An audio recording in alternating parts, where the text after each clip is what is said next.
മനസ്സിനെ തെറ്റായ രീതിയിൽ കൊണ്ടുവരും, മനസ്സിന്റെ താളത്തെ തെറ്റിപ്പിക്കും, നമ്മുടെ മനസ്സിനെ വേറൊരു രീതിയിലേക്ക് തലത്തിലേക്ക് കൊണ്ടുപോകും.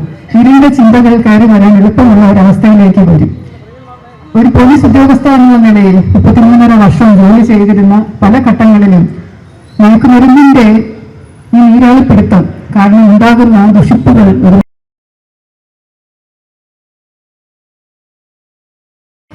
നമ്മളൊരു പ്രതിയെ അറസ്റ്റ് ചെയ്ത് ലോക്കപ്പിൽ ഇടുമ്പോൾ അയാൾ മയക്കുമരുന്നിന്റെ അടിമയാണോ എന്ന് അറിയാതെ ആയിരിക്കും ചിലപ്പോൾ കൊണ്ടുവന്നിടുക. എന്നാൽ കുറച്ച് കഴിയുമ്പോൾ രാത്രിയിലൊക്കെ ആകുമ്പോഴേക്കും അയാൾ വെപ്രാളം കാണിക്കാൻ തുടങ്ങും. അതിന്റെ സ്വാധീനത്തിൽ വീണ് കഴിഞ്ഞാൽ, അഡിക്റ്റഡ് ആവുക എന്ന് പറയുന്ന അവസ്ഥയിലേക്ക് വന്നു കഴിഞ്ഞാൽ, അതില്ലാതെ പറ്റാതെ വരുമ്പോൾ കൊപ്രാങ്ങൾ കാണിക്കാൻ തുടങ്ങും, വെപ്രാളം കാണിക്കാൻ തുടങ്ങും. ആള് അഴിക്കൊക്കെ തലയൊക്കെ ഇട്ട് അഴിയിൽ അടിക്കുകയും ഭിത്തിയിൽ അടിക്കുകയും സ്വയം മാന്തി മുറിക്കുകയൊക്കെ ചെയ്യുന്ന ആളുകളെ കാണുമ്പോൾ നമ്മൾ വിചാരിക്കും ചിലപ്പോൾ മദ്യത്തിന് അടിമയായതായിരിക്കുമെന്ന് വിചാരിച്ച് പോലീസുകാരെ വിട്ട് ചിലപ്പോൾ കുറച്ച് മദ്യമൊക്കെ വാങ്ങിക്കൊടുക്കാറുണ്ട്. ഇവർ പക്ഷെ മദ്യം കുടിച്ചാലൊന്നും ഇവർക്കത് മാറില്ല. കാരണം അതല്ല അവരുടെ പ്രശ്നം. അവരുടെ തലച്ചോറിനെ ബാധിച്ചിരിക്കുന്ന ഒരു പ്രശ്നമായതുകൊണ്ട് അവരതിന് വെപ്രാളം കാണിക്കുന്നത് മയക്കുമരുന്നില്ലാതെ പറ്റില്ല എന്നുള്ളത് കൊണ്ടാണ്. പിറ്റേ ദിവസം വലിയ പ്രശ്നമാണ്. കാരണം പോലീസ് മർദ്ദിച്ചിട്ടാണോ എന്ന് പറഞ്ഞ് ചിലപ്പോൾ വാർത്തയൊക്കെ വരും, ആളെ നമ്മൾ ആശുപത്രിയിൽ കൊണ്ടുപോയാൽ. ശരിക്കും അതായിരിക്കില്ല, അയാൾ സ്വയം ചെയ്യുന്നതാണ് ഇത്. അപ്പം ഇങ്ങനെയുള്ള ഒരുപാട് അവസ്ഥകൾ കണ്ടിട്ടുള്ള ഒരു വ്യക്തി ജയിലിൽ ഇരിക്കുമ്പോഴും ഇതുപോലെ കൊച്ചു കുട്ടികളൊക്കെ, പയ്യന്മാർ 18-19 വയസ്സുള്ള എഞ്ചിനീയറിംഗ് വിദ്യാർത്ഥികളും അതുപോലെ കോളേജ് വിദ്യാർത്ഥികളും ഒക്കെ ജയിലിൽ ചിലപ്പോൾ വന്ന് റിമാൻഡിലാകാറുണ്ട്, മയക്കുമരുന്ന് കച്ചവടം എന്നൊക്കെ പറഞ്ഞിട്ട്. അവരൊക്കെ ഈ രാത്രി കാണിക്കുന്ന വെപ്രാളം കാണുമ്പോൾ ശരിക്കും കരൾ അലിഞ്ഞു പോകും. അതുകൊണ്ട് ഇന്ന് ഇവിടെ തുടങ്ങിയിരിക്കുന്ന ഈ ഒരു വലിയ ജാഥ നമ്മളൊരു ഒരു നന്മ ഉദ്ദേശിച്ച് ചെയ്യുന്നതാണ്. സമൂഹത്തിൽ നമുക്ക് എന്തൊക്കെ ചെയ്യാൻ സാധിക്കുമെന്ന വലിയൊരു ചോദ്യം ഉയർന്നു വന്നിരിക്കുന്ന ഈ അവസ്ഥയിൽ തീർച്ചയായും നമ്മുടെ സമൂഹത്തിലുള്ള ഓരോ വ്യക്തിക്കും, അതിനേക്കാൾ ഉപരി ഗൃഹ അന്തരീക്ഷത്തിലുള്ള ഓരോരുത്തർക്കും ഇതിനെതിരെ എങ്ങനെ പൊരുതാം എന്നതിനെക്കുറിച്ച് ആലോചിക്കേണ്ട സമയമായിരിക്കും. എനിക്ക് സംസാരിക്കാനുള്ളത് വനിതകളോടാണ്, സ്ത്രീകളോടാണ്. കാരണം വീട്ടമ്മയും കുട്ടികളുമായിട്ടുള്ള ബന്ധം എന്ന് പറയുന്നത് കുറച്ചും കൂടെ ആഴത്തിൽ കിടക്കുന്ന ബന്ധമാണ്. ഒരു അമ്മയ്ക്കാണ് കുട്ടികളെ കുറച്ചും കൂടെ നന്നായിട്ട് അറിയാൻ പറ്റുക, മനസ്സിലാകാൻ സാധിക്കുക. കുട്ടികളുടെ ചെറിയ ചെറിയ സ്വഭാവ വ്യത്യാസങ്ങളും അവരുടെ ചെറിയ വ്യതിയാനങ്ങളും ഒക്കെ അമ്മയ്ക്ക് നന്നായിട്ട് മനസ്സിലാക്കാൻ സാധിക്കും. സ്നേഹത്തിൻ്റെ ഭാഷയിൽ കൗമാരക്കാരായിട്ടുള്ളതും അതിന് താഴെയുമായിട്ടുള്ള കുട്ടികളോട് അമ്മമാർ സംസാരിച്ചാൽ എന്താണ് അവരുടെ പ്രശ്നം, അവരിതിനെ വീണിട്ടുണ്ടോ എന്ന് പെട്ടെന്ന് മനസ്സിലാക്കാൻ സാധിക്കും. ഇപ്പോൾ വിപണിയാണ് ഏറ്റവും വലിയ പ്രശ്നം, വ്യാപാരമാണ്. കാരണം ഇതിൻ്റെ പുറകിൽ വൻപിച്ച കാശുണ്ട്. ഈ പൈസ എന്ന് പറയുന്നത് ഒരുപാട് ഉള്ള ഒരു കാര്യമാണ്. ഇത് വിൽക്കുക എന്ന് പറയുന്ന ഈ മാഫിയയ്ക്ക് ഉള്ളത്. കാർട്ടൽസ്, നാർക്കോട്ടിക് കാർട്ടൽസ് എന്നൊക്കെ പറയുന്ന, അല്ലെങ്കിൽ മയക്കുമരുന്ന് വിൽക്കുന്ന ഈ സംഘടനകൾ ഇവിടെ കേരളത്തിലും ഇന്ത്യയിലും ഒന്നും ഉള്ളതല്ല, അത് വിദേശ രാജ്യങ്ങളിൽ നിന്നുള്ളതാണ്. ഏറ്റവും കൂടുതൽ ഓപ്പിയം കൃഷി നടത്തുന്ന അഫ്ഗാനിസ്ഥാനിലാണ്. അവിടെ നന്നായിട്ടത് വളരും പ്രകൃതിയായിട്ട്. അപ്പോൾ അവരത് ഉപയോഗിച്ച് സർക്കാർ തന്നെ അനുവദിച്ചിട്ടുണ്ട് അത് വിൽക്കാനായിട്ട്. കടത്തൻ, എക്സ്പോർട്ടൊക്കെ അലോ ചെയ്തിട്ടുണ്ട്. അപ്പോൾ ഇത് ഒപ്പിയേറ്റ്സ് ഒക്കെ ഉപയോഗിച്ച് നടത്തുന്ന വലിയ വ്യാപാരം എന്ന് പറയുന്ന കാശിൻ്റെ കളിയാണ്.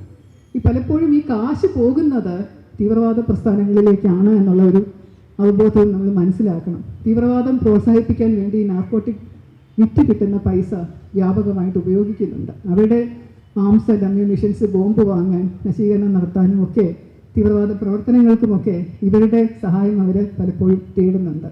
ഇപ്പോൾ അത് സിനിമയിലേക്കും കടന്നു പിടിച്ചിട്ടുണ്ടെന്നുള്ളത് വളരെ വളരെ ദുഃഖകരമായിട്ടുള്ള കാര്യമാണ്.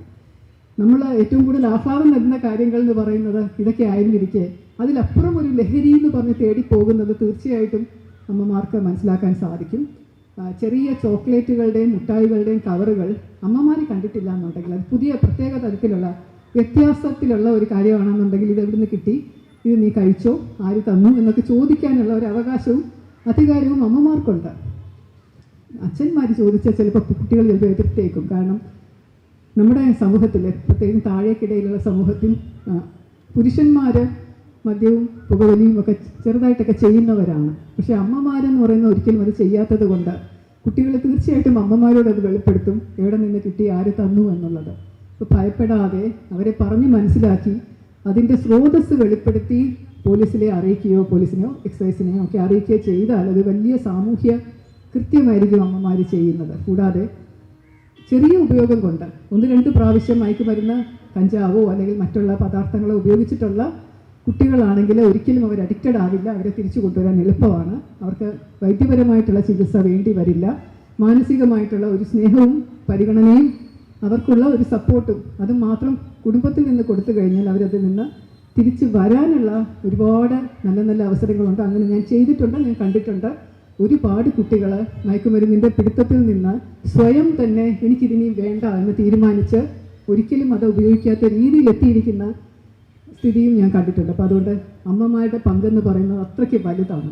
നമ്മുടെ കുടുംബങ്ങളിൽ നിന്ന് തുടങ്ങട്ടെ ഇത്. നമ്മൾ പറഞ്ഞ് മനസ്സിലാക്കുക, ഇതൊരിക്കലും നമ്മുടെ നല്ലതിനല്ല. താൽക്കാലികമായി കിട്ടുന്ന ഒരു ലഹരി എന്ന് പറയുന്നതിനെ മാറ്റി അത് വേറൊരു തരത്തിലുള്ള ഒരു ലഹരിയാക്കാൻ വളരെ എളുപ്പം സാധിക്കും. ഫോണുകളിലൂടെയുള്ള ഗെയിംസ് കളിച്ച് അതിൽ നിന്ന് മാറാനായിട്ട് കുറച്ച് ഗെയിംസ് അലൗ ചെയ്യുന്നതുകൊണ്ട് കുഴപ്പമില്ല. വലിയ പബ്ജി പോലുള്ള ഗെയിമുകൾ അല്ലെങ്കിലും രസകരമായിട്ടുള്ള സുഡോക്കു ഒക്കെ പോലെയുള്ള അല്ലെങ്കിൽ കണക്കിൻ്റെ കളികളൊക്കെയുള്ള ഗെയിംസ് കുട്ടികൾക്ക് പകർന്നു കൊടുക്കാം. അവർ ഈ ലഹരി മാറ്റി പഠിത്തത്തിൻ്റെ ലഹരിയോ അല്ലെങ്കിൽ സേവനത്തിൻ്റെ ലഹരിയോ അല്ലെങ്കിൽ ഭക്ഷണത്തിൻ്റെ ലഹരിയോ ചോക്ലേറ്റിൻ്റെ നല്ല ഭക്ഷണ സാധനങ്ങളുടെ ലഹരിയോ ഒക്കെ അവർക്ക് പകരം കൊടുക്കും. ഇത് വലിയ വലിയ വിപത്താണ്, നമ്മുടെ സമൂഹത്തിനും നമുക്കും നല്ലതല്ല എന്ന് അവരെ പറഞ്ഞ് മനസ്സിലാക്കാനുള്ള ബാധ്യത വീട്ടിലെ അമ്മമാർക്കുണ്ട്, എല്ലാവർക്കുമുണ്ട്, എല്ലാ സ്ത്രീകൾക്കുമുണ്ട്. നമ്മുടെ കുട്ടികളും നമ്മളെല്ലാവരും ഒരുമിച്ച് പ്രതിജ്ഞയെടുക്കേണ്ട സമയമാണ്.